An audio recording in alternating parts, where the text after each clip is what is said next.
Listen, you guys, those tweets are saying that the transformer is allegedly broke and is allegedly also trying to get rid of one of her properties. And we're also going to be talking about Pitchfork and them facing backlash on the Ice Spice, rating, as well as lottery ticket and her dry jokes. We're also going to be talking about Rosenberg going in and eating up Charlamagne. Joe Budden is out there mocking Ice Spice and Cenat. Now, these are some of the things that we are going to be talking about in this video. Hello, tea lovers, and welcome to the tea blog. I trust you guys are doing well, and I trust you are doing great. Personally, I am doing great, you guys. I am doing extremely amazing. And without further ado, let us dive straight into today's tea. So first of all, you guys, let us talk about the allegations that are coming out about the transformer. Now, one person tweeted and shared a blind item, and they said, according to the blind item, this former A-list rapper is quietly trying to sell one of her homes, but she is really upside down in it. She may have to let it go to foreclosure because she cannot make the payments. Cardi B, and then in brackets, a look at all the mansions owned by Cardi B. Okay, so first of all, honestly, this would be really shocking to me because I do know that she hasn't released any music. I do know that, but I do know that she also has some, pretty good endorsements, and she, does use her platforms for advertisements and things like that, and she still gets booked. I mean, the whole of, the previous months, she was making appearances in clubs and stuff. So I find this really insane to think that it would be a possibility. Do you understand what I'm saying?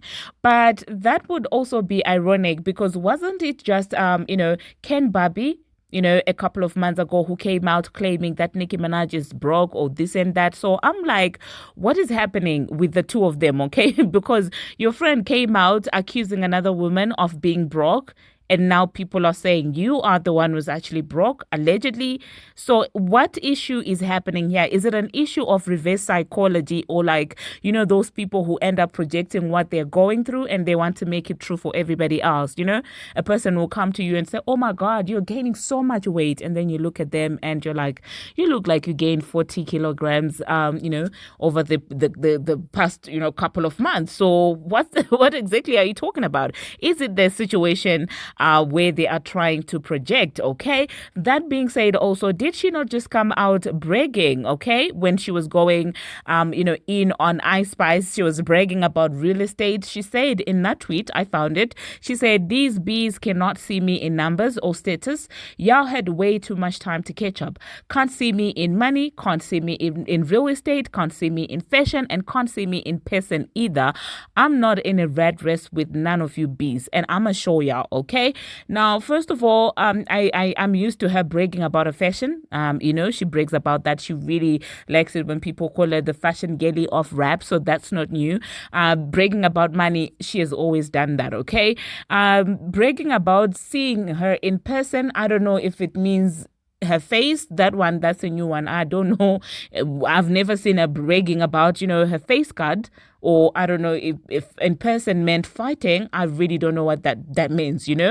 But what's definitely new is her bragging about real estate.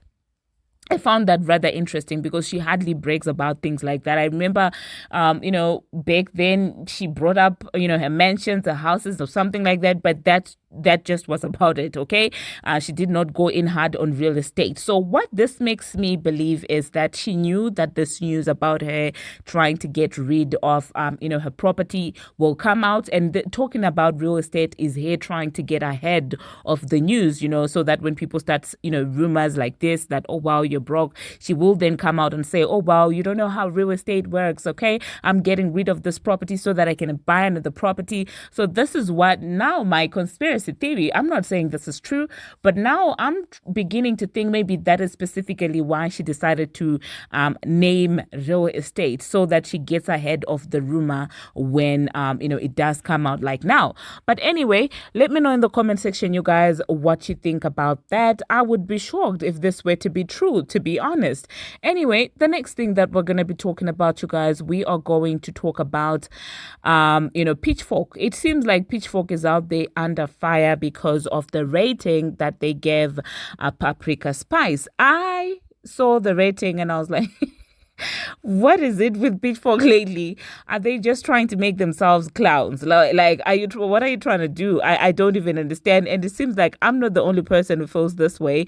It seems like several other fan bases really are, clowning Pitchfork for this. Okay, because you cannot tell me that this album was ranked higher than Ariana Grande's Eternal Sunshine.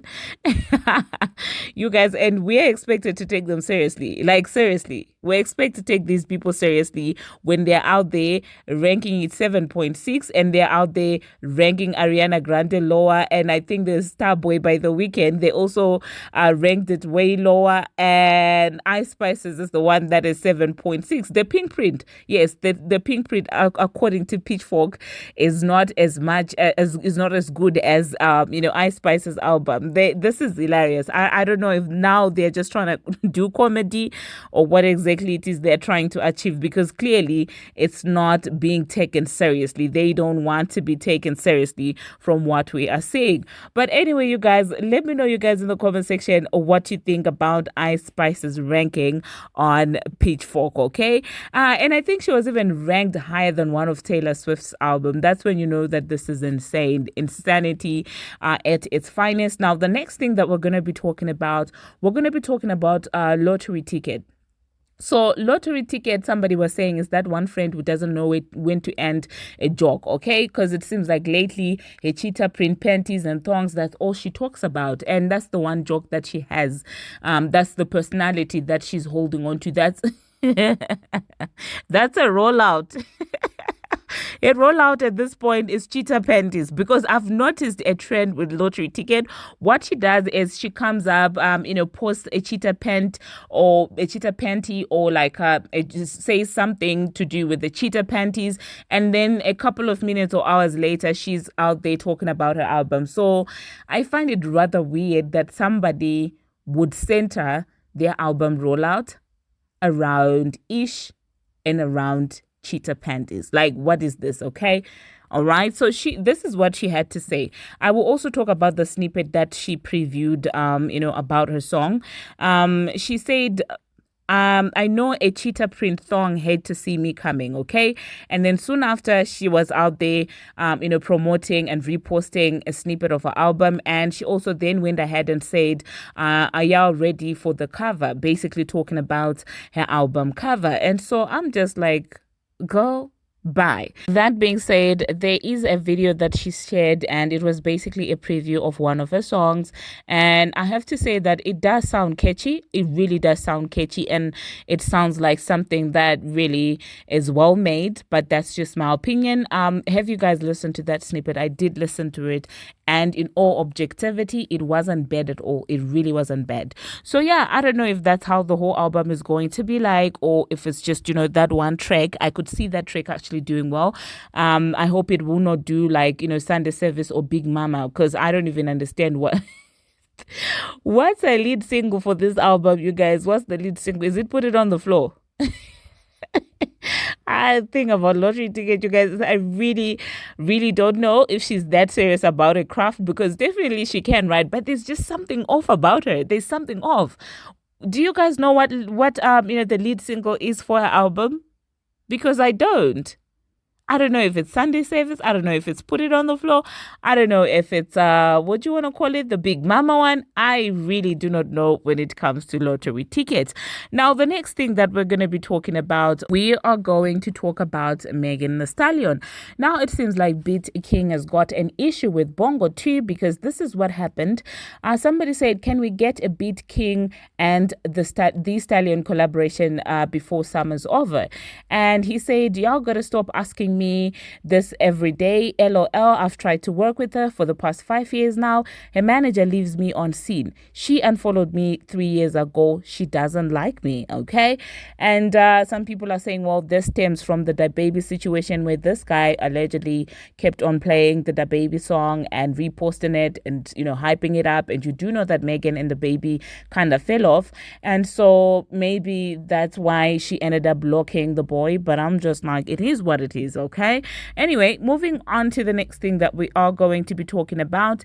Rosenberg is out there eating up Charlemagne the God, and I'm just looking like I have no dog in this fight.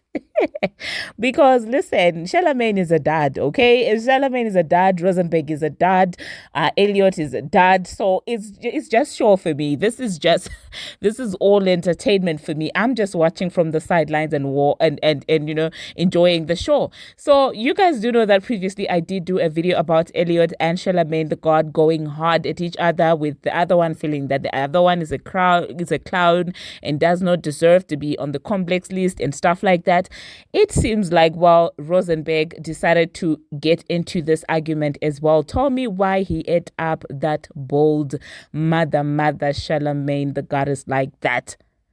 Yo, I don't even like Rosenberg. If you've been following this channel, I don't like him because he was at the forefront of the H train and he openly said that he was trying to end Nicki Minaj, and he really thought that he had ended Nicki Minaj's collaboration career. So I don't care for that man. But when it comes to reading Charlamagne, I was like, I'm here for it. Okay, hopefully somebody else will come in and read the F out of Rosenberg as well. The way that Nicki Minaj did back in the day. Like, you guys, I get excited when I think about that read. That man was like, in shock, and Nicki was not even, she was nasty with the read. And I was like, yeah. Anyway, you guys, let me just insert what Rosenberg had to say and let me stop rambling, okay? That's definitely a shot at Elliot. And listen, Charlamagne, you definitely get your opportunities to do things because the Daily Show has given this guy 30 chances. This guy's never getting that job. If you were to watch a Charlamagne episode and then watch a Jordan Klepper episode, you'd be like, all right, one guy's the guy who knows how to do this, and one guy is doing a perpetual fucking tryout. Every show he's done has sucked. None of it works. He keeps getting shots. So yeah, you do transcend. Why are you hating on Elliot? Because he still cares about it. You're not a real hip hop commenter anyway. No one ever respected Charlamagne's taste on music. You could say whatever you want about Elliot Wilson. You're not going to question that he cares about it and knows shit. You're still having young artists come on and try to embarrass them on camera. You're doing that at 50 years old. Be super happy that you're high on the complex hip hop media list. That's where it's ending for you, bro. It ain't ending with a Emmy. Because the next time you get a big show, guess what? Everyone's going to remember shit. You're going to lose it again. Are you Well, there you heard what Rosenberg had to say about Charlamagne the God. And when you actually look at it, he is very correct because nobody really takes Charlamagne as that much of a music critic when you look at it. Do you get what I'm saying? When you look at it, his music taste is very questionable in as far as hip hop is concerned. I feel like with him, it's about everything else that surrounds the music than the actual music. So, yeah, man. But anyway, the next thing that we're going to be talking about, Jetavia's City Cinderella is causing commotion in the streets, with some people feeling like, well, it's a flop, and some people feeling like, well, she has outdone herself. According to chart data, they have reported that the album has sold over 100,000 total units in the US, and some people were celebrating this, but some people really felt like, well, this is still not enough. That being said, the album also has debuted at number 27 of the Billboard 200 with 26,000 sold, okay? And it does seem like this is being received with mixed feelings. It seems like some juvies are excited. However, of course, some of the fans of the girlies that JT came for feel like that is not enough, okay? Now, personally, I really don't think that, well, it's not bad. I don't think that 26K is bad. I will say, however, that for this particular project, it might not be a true reflection of where she stands in as far as, the support is concerned, because in as much as she was out there wanting and trying to build a fan base of her own that is not attached to Nicki Minaj, there are still some barbz who went out of their way and supported her, because the relationship between her and Nicki Minaj has been a little vague. So I don't know if it's going to be the same if it actually does come out that maybe the relationship is done, or like if there is an active disrespect. I really don't know if the support is going to be the same. Now, I'm not trying to take away credit for her having her own fans, but realistically speaking, we still have major barb pages that are promoting her on Twitter. So yeah, let me know in the comment section what you think about that. And I do see some people trying to say that, oh well, she's been in the industry for a long period of time and stuff like that. And I'm like, this is a solo debut.